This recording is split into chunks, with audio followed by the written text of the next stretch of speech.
It's that last boom. Get you. Hey, everybody. Welcome to the show. It's Monday. I'm Scott Steen. He's Scott Reichel. You know our drill, where I'm the lead handicapper at winnersandwhiners.com. Scott, what do you do? I'm the senior handicapper. I pick games. There you go. There you go. Together, we make up a little show we call Heading Back to the Window. It is good to be here on Monday. And, we hope to have everybody joining us here. We love interacting with all of the viewers. Scott, how'd your weekend go? Overall, went really well. If I'm excluding football, I was undefeated. Including football, it was a pretty good weekend. But, yeah, it was not exactly good for me on the gridiron, but I won everything else. UFC was fantastic on Saturday night. Did well there, and ended up winning the NBA play I had on Friday and on Sunday. So, killed it everywhere else. Football, not so much. Horrible weekend. Nathan Cerna said he shat the bed this weekend. Yeah, there was a lot of bed shatting going on around my house as well. T-Train in the house. Michael B is here. Speaking of 3 or 4 legs, would you hit 3 of the 4 parlay or 4 of the 5 leg? I can't remember. I know you were close to hitting a big parlay. It was a horrific weekend. Just nightmare on Elm Street. I think I hit 1. Not even Presbyterian could help us out this weekend. Oh shit, Presbyterian. And God bless Valparaiso for being up 18 and going for 2 to get the cover. They didn't get it. And the Presbyterian ended up scoring another touchdown, but they tried their hearts out. They put up 65, right? They did not cover and scored 65 points. Right. I don't know what more you could want, man. I mean, 65, you're covering that most times. That just didn't work out. But we're trying to be too fancy because we're like every game's gone over too. I think every game's gone over the total. I don't know about every game, but most. There might have been 1 or 2 clunkers. One at the most that didn't go over the total. So anyway, we got one more week of Presbyterian. We going to be on them or off of them? I'm going to be against them. The only question is, am I going to also take the over? I don't know yet, but we'll figure it out. We'll see what the line is. Let's put it that way. But Presbyterian actually covering kind of sums up the weekend. Yeah, it really does. It really does. It sums up the football weekend. I once again, I had a pretty solid weekend everywhere else, but the NFL and college, oof. Greg Graneri, and excuse me, I'm apologizing in advance for almost 95% sure I fucked up that name, but Greg says plow the Nets tonight. Bulls are a fraud, Scott. They're fraud. Alternative line Nets -5. There you go. Zach Vaughn says Presbyterian missing was the perfect display of this weekend's football. Agreed. And the only saving grace, I know a lot of us out there couldn't find Presbyterian. They'd taken it off the board in a lot of books. Some of other books put it up really, really late. So if you got up Saturday morning looking, I'm going to make that Presbyterian bet, it most likely wasn't there. So I know it was 19. I found the morning of and moved up to 21. So we did beat a 2-point move there, but it just didn't matter. Right. Dave, the Dominator's in the house. Dave, did you have a good weekend of college football, NFL? Because I know we didn't. Kedgy MVP's here for the hot takes. The NFL game should be fun. They sure as shit weren't yesterday, man. It was upset city, dude. Have you ever seen anything like that? It was definitely an experience and a half. But luckily for me, I actually went to a wedding. True, in the middle of Sunday, so I missed out on all of the late games, which were all terrible. Feels great. Brutal, just brutal. Yeah, it was no good. I hit like I said, I hit 1. Do 4 and 3. I hit 1 out of 7. No, 2 out of I had a clean sweep on my college plays. I went 3-0 on my freebies, and I went 1 and 3 on the premium side. So that was like a not ideal day, but it was a fantastic moneymaker compared to NFL as I went 0 for 5.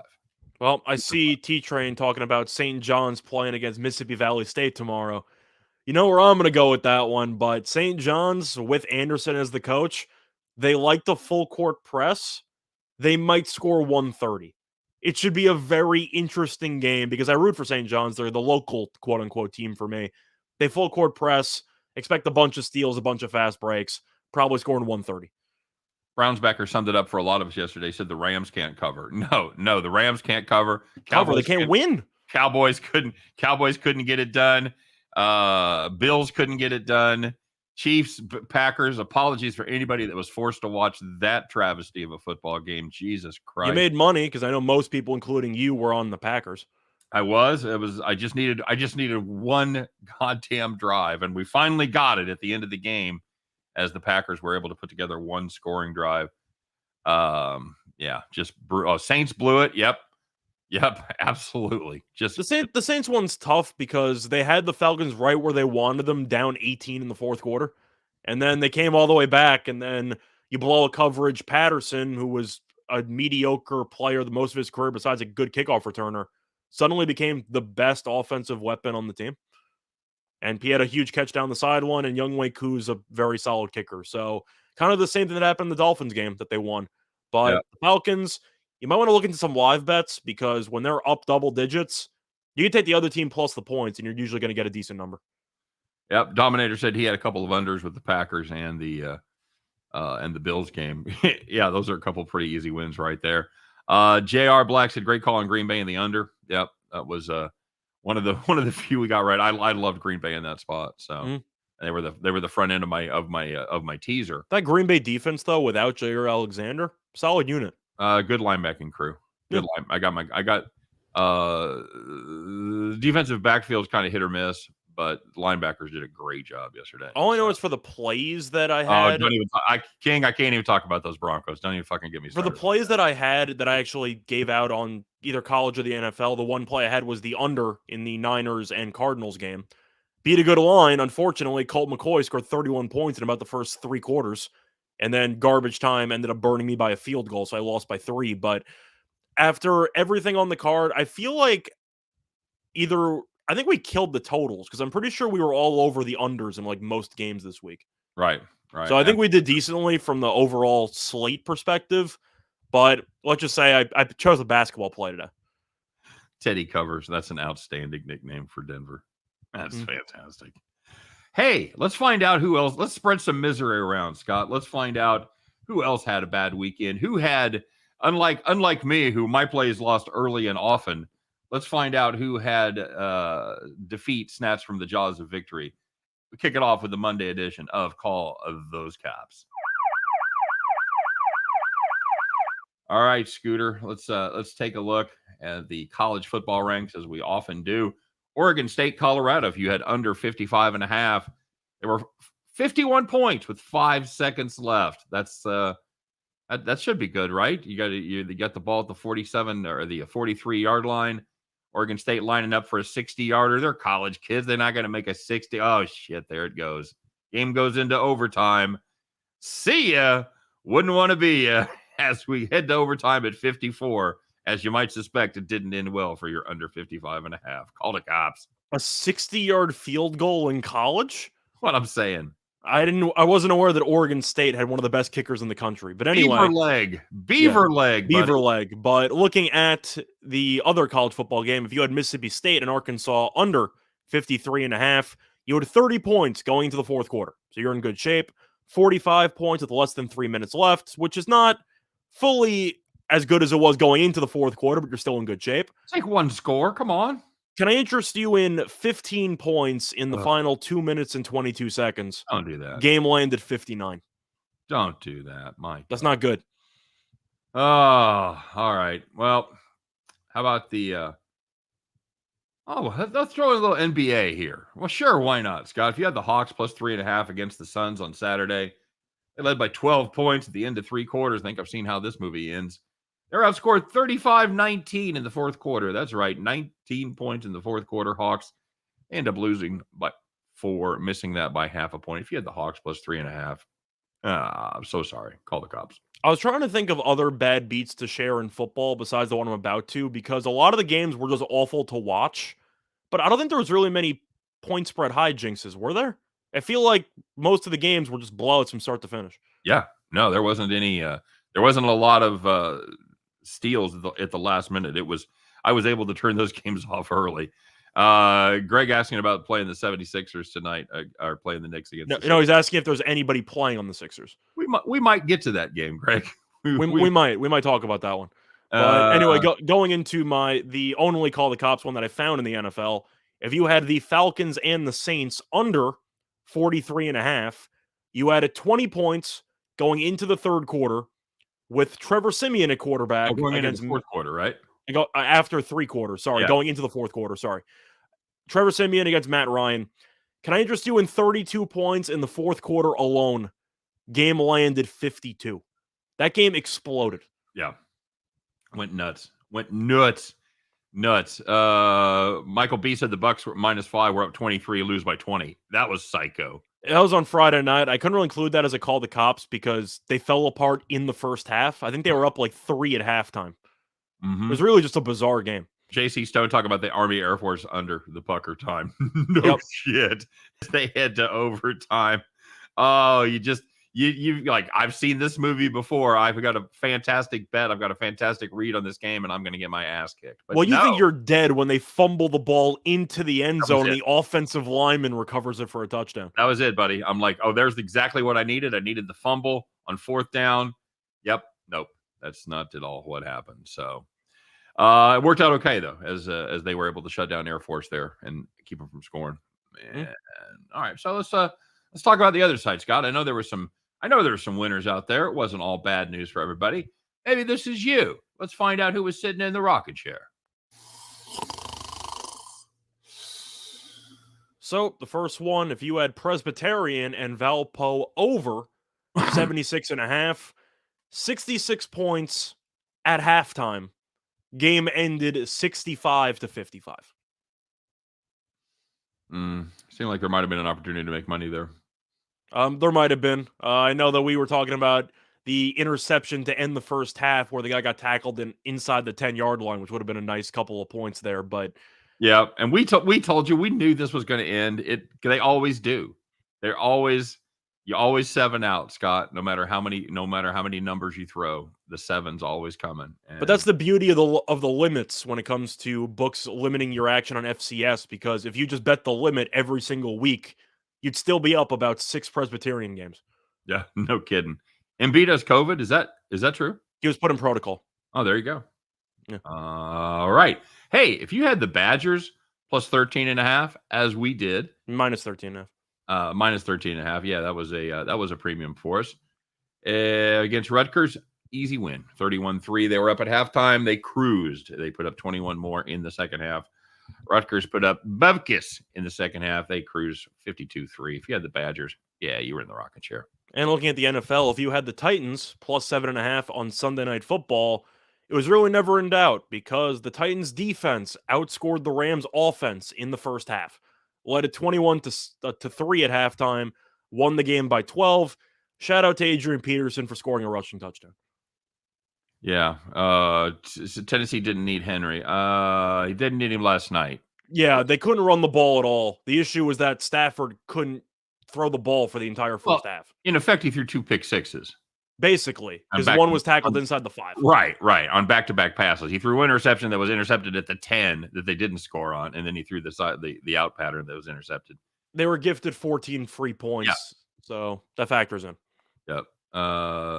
Nathan Sterner says he's excited for college basketball with all the football corruption. I don't know about it's corruption. It's a plot to separate me from my money. I appreciate the shit show that is college basketball, and I will look forward to making money on it. Absolutely. And if you had the Packers Chiefs under 48, yeah, we touched on that one earlier. 13 points at halftime. They didn't score many more, as that one ended up 13-7. I got a nice live play because when the Chiefs scored and then the Packers were driving, that number went up, and I was able to hit a nice in game on the under there. But that one was never in doubt. What an ugly football game! My God, I didn't watch it, thankfully. I felt like the guy from Clockwork Orange, where my eyelids were just fucking propped open. That's weird. I was imagining Big Ten football.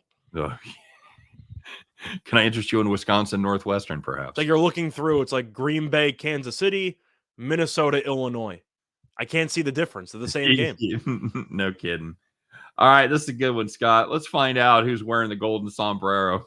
God damn. Speaking of college basketball, we got one for you, buddy. Who's the Monday version of Donkey of the Day?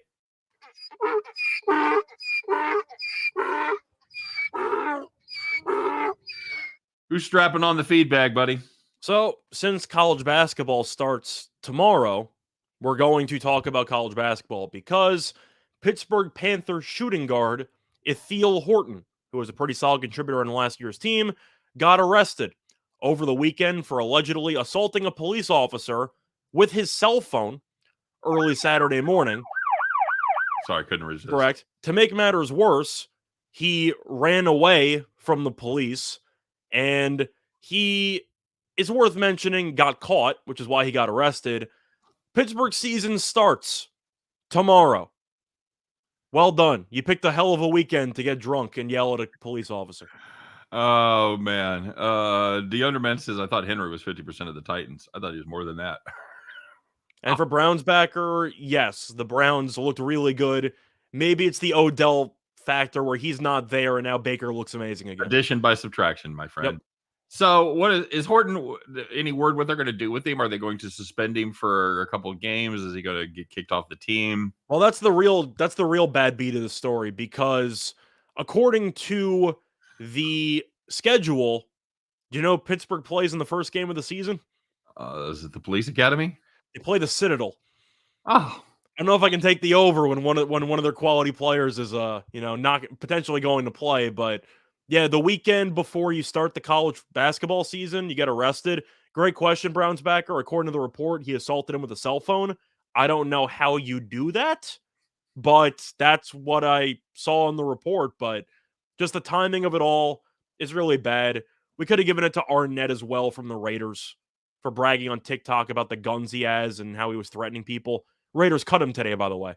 oh. So, couple of really dumb altercations with police or just law enforcement over the weekend.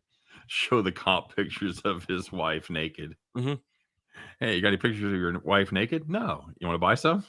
Well, that reminds me of Naked Gun, where he reaches into his pocket, but it's accidentally his partner's. He's got a picture of your wife, and then he just punches him in the face.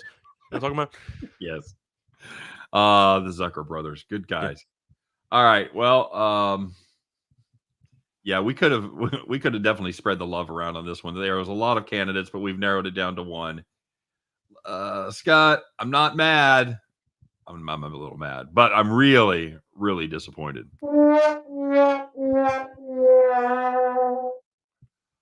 All right, man. Well, we talked about it briefly. Buffalo Bills, best team in the NFL, Super Bowl bound. No one can beat them. They're the kings of the AFC. No question about it. Just hand them the title now. We just need to head to Jacksonville, take care of business, and then we get on with the rest of our season. Oh, wait a minute. They went down to Jacksonville, and what, Scott? They shit the bed. I haven't seen a worse performance in Jacksonville since Leonard Skinner. My God. 6 points, no touchdowns. They lost outright as a 14-point favorite. I can't even begin to tell you the things that went wrong in that game. I guess the defense looked okay. So there's that. Awful performance by the Bills. I don't know if that was the most disappointing performance or the Cowboys were. It's really close. I guess you'd have to give it to the Bills because they played a shittier team.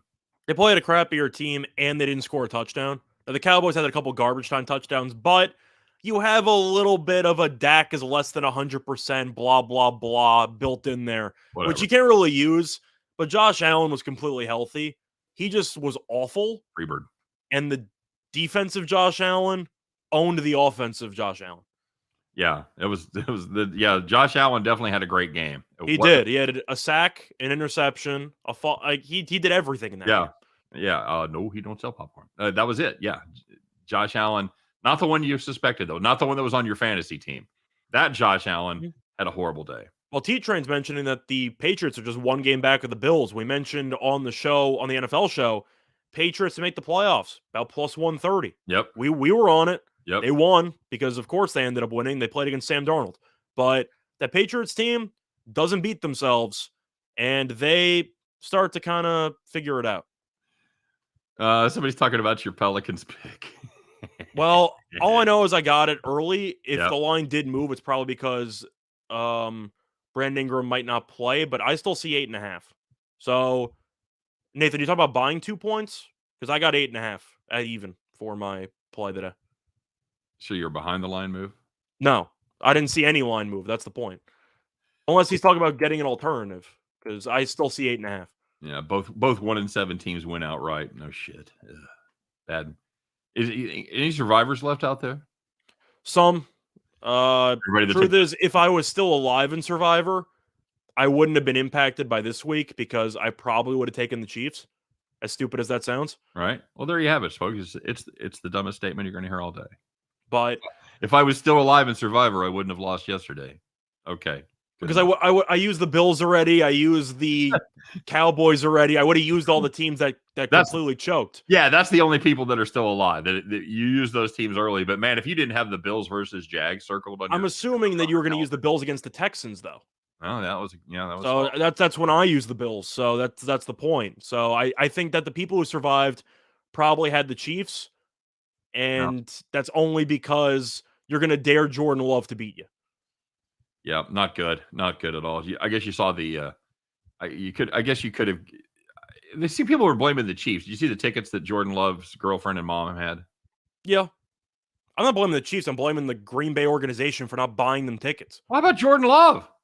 He's made what is it? He's made what, $8 million in 2 years? So, yeah, he's a first round pick. He does have some contract. I can tell you because I priced these tickets. You could have set 50-yard line first 10 rows for $600 a piece. And so for $1,500 all in, you could have had the best seats in the house. I figure Green Bay could get somebody in the box, Yeah, work something out.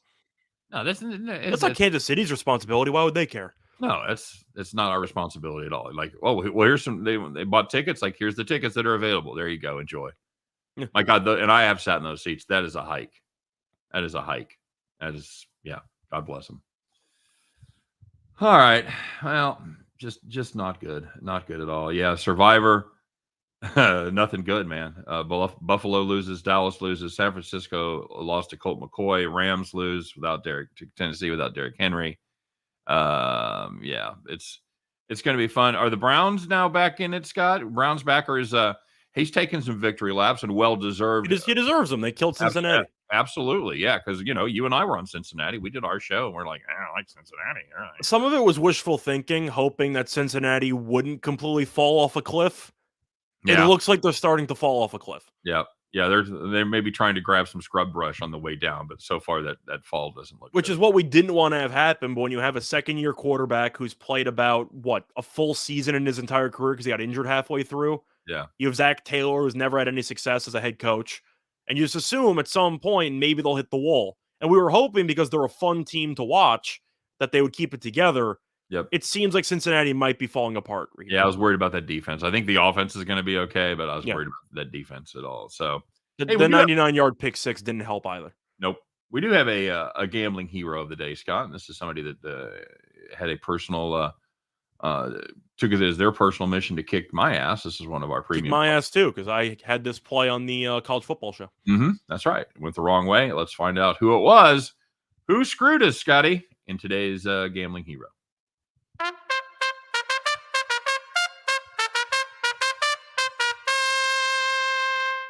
Fine tone right there. So, Scott, if you have followed me on my premium picks, or if you follow Scott as he does his 3 favorite plays on the college football show, you were all over the Baylor Bears as they take on TCU. TCU just fired legendary coach Gary Patterson after a terrible loss to K-State. Surely that program is in turmoil. There's no way they're going to be up for this game. Putting a first-time freshman quarterback in there. What could possibly go wrong, Scott? How'd that go for us? Tell me how many Baylor won by. I wish that TCU used the other quarterback because they brought in Chandler Morris, who was amazing. There's really no other way to put it. His first career start, he had 461 passing yards. He also had 70 rushing yards, and he had 3 total touchdowns. TCU won the game outright. But how is Dugan starting for the whole season? This guy's unbelievable. I don't know. I don't know. I don't understand it. What is it? So the new coach comes in and says, hey, why don't we let this kid play? Yeah, okay, let's give it a shot. Fantastic. But I actually wanted to ask you about the Patterson thing because there was a little bit of a wrinkle to that story that I wanted your thoughts on because I've never actually seen it before. Gary Patterson's been around for a long time. One of the most influential people in TCU football history, maybe the most influential. Is that a fair statement? Yes. So he ended up getting fired, mutual parting of ways, however you want to phrase it. Have you ever seen a coach stay behind after he got fired to help with the game plan for the following week? Because Oh, Patterson was allegedly fired, and he stayed around and helped TCU prepare a game plan for Baylor. I think pro bono. I've never seen that before in my life. well, it's because he wasn't really fired. It was Still, have you a seen that mutual. before? Well, yeah. If you got a situation where they're because is he still going to stay within the organization? Is he going to get? Is I he really don't know, but I feeling up found it with? interesting that they basically told him to get lost, and he said, "I'm going to finish what I started." Kept drawing up some notes and some plays on like a playbook. I'm going to help this team win. I've just never seen that before. I found it fascinating. I wonder if they asked him to do it, or if he's just like set up in the lobby. I got another play here. New coach looks over and just says, "Listen, this happened midweek. You think I can start with a fresh slate the following Sunday? Nobody had the heart to call security and just issue him out of there, just usher him out of the building. Are we going to throw him out? He owns the security." What are we going to? Are we going to throw him out of the Gary Patterson athletic building? All right, let's listen to what he has to say. And then he just comes up with a great game plan. Now he's like going to walk out on top. Yeah. Oh, Nathan says, yeah, the game screwed him on his parlay, the Baylor game. Yeah. What the hell? Baylor actually had the lead at halftime. That was pretty much the peak. I think they had a 14-13 lead or something. But yeah, not enough to cover.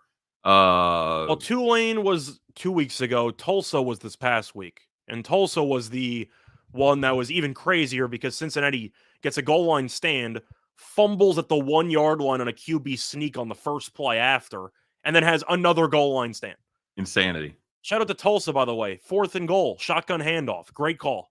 Great job, guys. Great job. The shotgun handoff. The shotgun handoff by Montgomery. He's such a terrible coach, man. He's awful. Fucking bullet in my head, man. Now, I will say, in fairness, Scott, some of these college teams don't run under center at all. They're not used to the snap. They're not used to the timing. I don't know how you don't practice that at least once. I agree, but they don't because they run everything. It's not really out of the shotgun. It's really everybody runs the pistol these days. Nobody's really running a shotgun anymore as far as being 4 yards behind the line of scrimmage. Everybody's 2.5 or so back. So all I know is that I had an idea for short yard situations a couple of years ago, and Kyle Shanahan, despite him being potentially terrible overall, stole my idea. He put a fullback as quarterback on 4th and inches one time and just snuck it with use check. I don't know why you don't have like a fullback or an offensive lineman practice snaps and just tell the 300-pound guy, give me 3 inches. I think that makes more sense. There's a bold call and a call that will win you some money if you are correct. Houston going to beat Cincy in the AAC championship game. I don't hate that. TCU. That's right. The TCU kicked a late field goal, Nathan. You're right. My bad. I saw 14-13 late. I forgot TCU kicked a field goal. Well, that was why Baylor hung around because TCU moved the ball down the field. They settled for a bunch of field goals. Yeah. Ninja's talking about, by the way, hey Ninja, what's up? If Matt Nagy come back, Steelers is a better play. So I'm just going to be clear here. I have no opinion on this game at all because that would involve either betting on the Bears or the Steelers. And those are against 2 of my rules because both those teams are painful. But I'm not laying 7 points with Tomlin. This game has classic Tomlin letdown spot written all over it. I'm not going to touch it.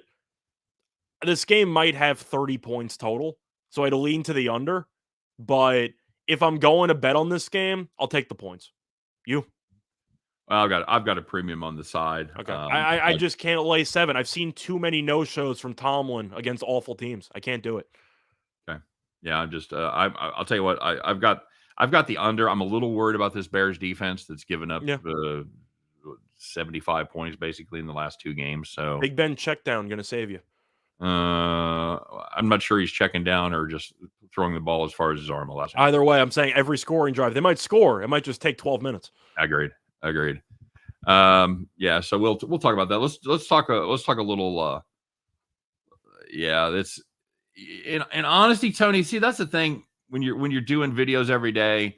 Now Scott doesn't care. He doesn't give a fuck. I don't give a damn. He doesn't give a fuck about views. But I try to do the game that the most people are interested in. And sometimes that means putting up a play that I'm not in love with. So that's probably the case with the Monday night game. And my argument is that if not enough people are viewing Mississippi Valley State plays, that's on them. That's on them, man. Like That's that true. should be the most viewed play when you give it out during college basketball season. Last I saw, Ninja Mac was officially out for tonight. Yeah, it doesn't seem like he's going to play. Now, Zach's asking me about hockey. Hockey's actually been going pretty well in the show with some of my thoughts. But the Panthers against the Rangers tonight, do I think that the Panthers are going to lose? The truth is the line doesn't make any sense because the Panthers have been really good. The Rangers have completely fallen apart. You're looking at the blown 2-goal lead against Vancouver, the ridiculous McDavid goal, and the blown 4-1 lead against Edmonton. Then they get buried by Calgary the following night. Florida's really good. Yeah, money's coming in on the Rangers. I don't really know why. I'm assuming it's because they're going to be using Spencer Knight instead of Bobrovsky. But Knight's been good. Igor should be in net for the Rangers. But if you want to back the line movement, then take the Rangers. I'll be a sucker. I'll take the Panthers because the Rangers, after blowing 2 games that they should have won in overtime and then getting killed by Calgary by about 5-6 goals, I got to take the Panthers in that spot at roughly minus 110. Okay. You know, my son and I, he was over last night. We were looking at some hockey stuff, and we found the two profitable parlays so far this season are, of course, the Islanders and the under.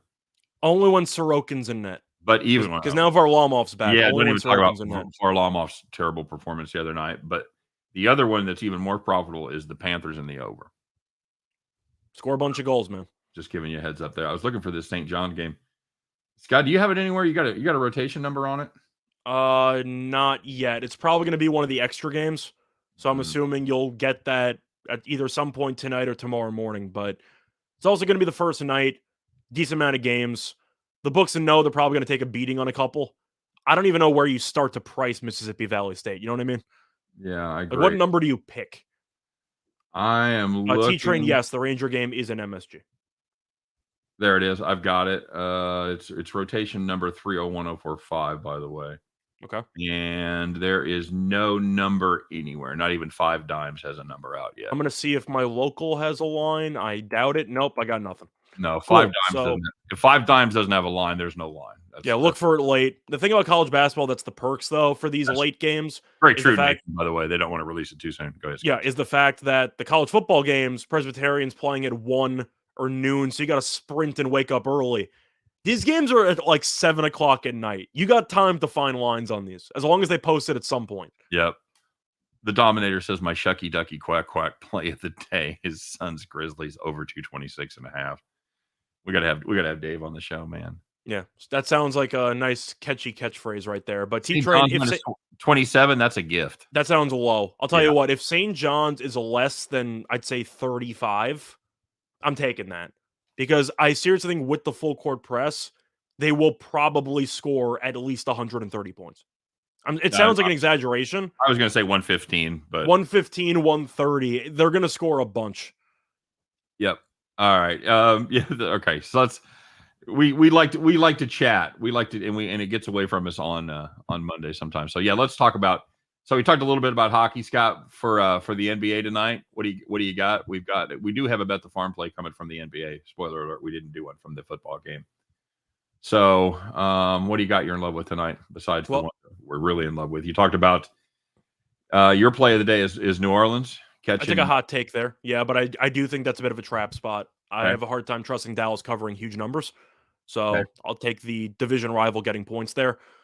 We have one other play that we like, so I'm going to save that. How about the rest of the card? Your Nets in Chicago? Somebody talked about the Nets being pretenders? Somebody said that the Bulls were frauds. And or the Bulls are frauds. Right. And that they thought the Nets alternative line -5 was a good play.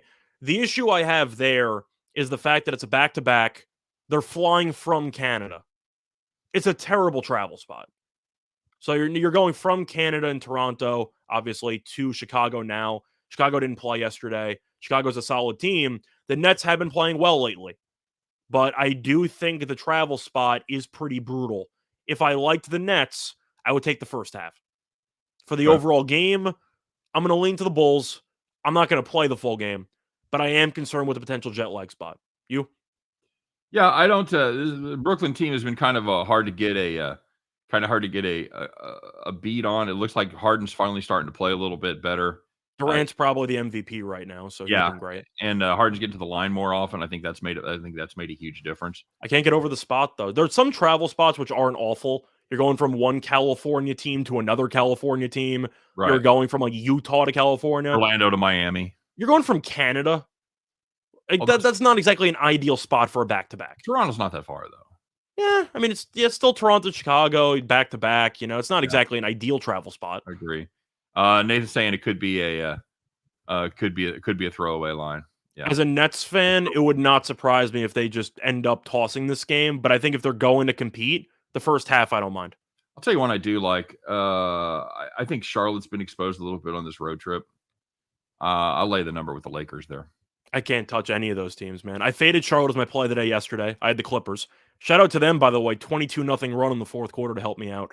But the Lakers, oh my God, Westbrook's terrible. Oh, Yeah, what did he go 1 for 13 last game? Yeah, he's really gonna have to step up with. He's terrible. Davis left the game early against Portland because he got injured again. Shocker. LeBron's still not playing. Yeah. I can't bet the Lakers or the Hornets in that game. I find the total fascinating because the Hornets can't guard anybody. Right. But who do the Lakers have? Yeah, it seems a little high. That number seems high. It does, but I'm kind of interested in maybe taking a live play on that. You might see an up-tempo first quarter and then it'll slow down, but I can't take the Lakers on current form. We're getting blown out by 30 against Portland in the first half. I can't. The Lakers are awful. Lawrence Anthony says likes the under 227, and keep on that because I've got 227.5 across the board. So keep an eye on that because the line's going the other way. You might be able to catch 228 by game time.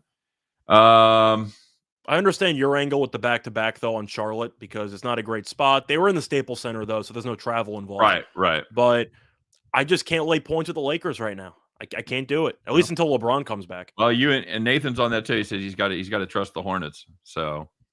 According to Ken Palm, St. John's about a 43-point favorite. That sounds like what it should be. I think it'll be in the 30s, but I think that you're looking at what it was last year for reference. Illinois was laying, I think it was 37.5 against Chicago State.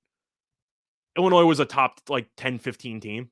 Yeah. St. John's is probably laying around 30 if I had to guess, and I'll definitely lay it. It's like the numbers finally caught up with this Denver team who's been pretty much an under machine. They finally got it down to like 204.5. So I think, which had been a pretty good play lately for us. I think that Denver game may be unplayable as far as the total goes.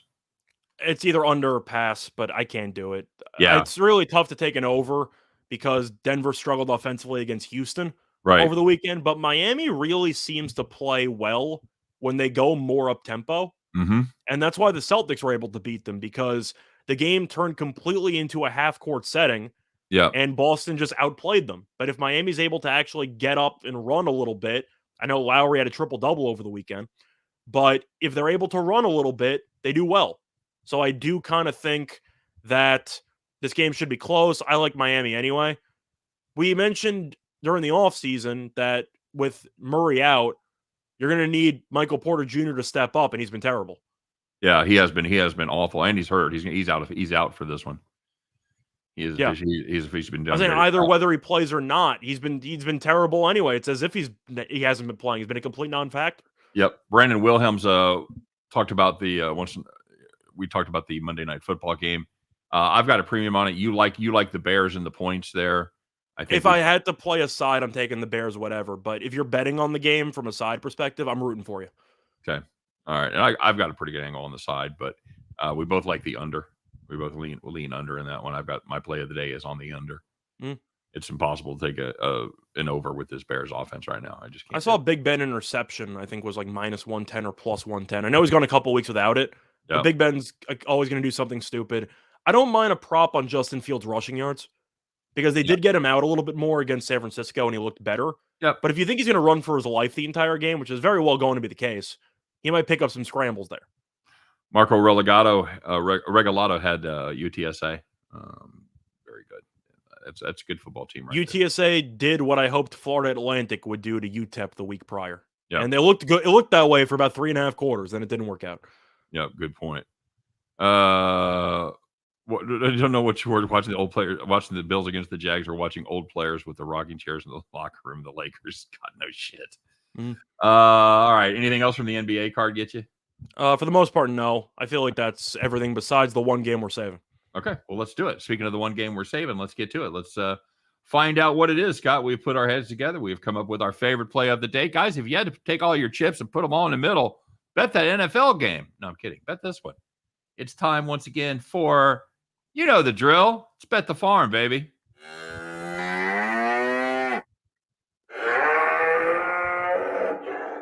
All right, Scott, we did have a Bet the Farm play for Friday. How did that end up going? We gave out the Warriors -9 against the Pelicans, and they came out to play because they won by 20 plus.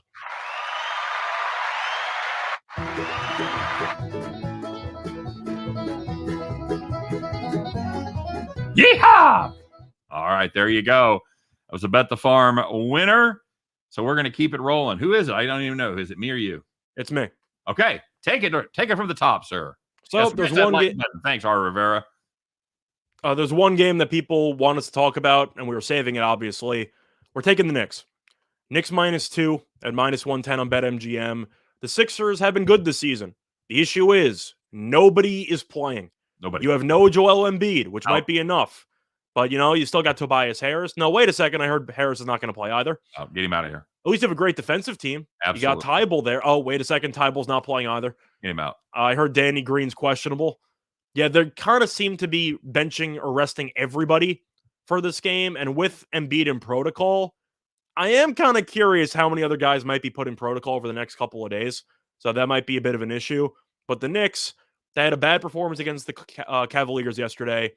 Rubio dropped 37 and 10, which was nuts. Marco Thibodeau, Rubio? no, not quite. Ricky Rubio. Oh, But Thibodeau cursed out the team. The defense has to be better. I think the Knicks have a better performance against a depleted Sixers team. Give me the Knicks -2. all right. Very good. Very good. That is going to be our Bet the Farm play. One last thing, Scott. Jordan Poole, player prop. Took him to score at least 25 at plus 375. How do you feel about that? 25 is a lot, but That's right. You get plus 375. he's been shooting the ball well. I think he'd be better off parlaying points with 3-pointers made, because if he's going to get to 25, he's going to hit at least 6-7 threes. There you go. T-Train says he might throw Kim a bone tonight. God, I hope that's his wife. That's all I care about. Okay. All right, guys. Thanks for joining us, man. It's been a fun day Monday. We appreciate it. Sorry if we went a little bit long. Thanks for spending your day with us. Again, as R. Rivera said, don't forget to smash that like button. Don't forget to subscribe to our YouTube channel if you haven't done so already. You can find us every day right here, 3 p.m. Eastern, 2 p.m. Central, on Heading Back to the Window with Scott and Scott. You guys have a great day. Thanks for coming along for the ride. Hope you hit every play on the board tonight, guys. Have a great day. And you know what? We'll just see you tomorrow. Take care, everybody.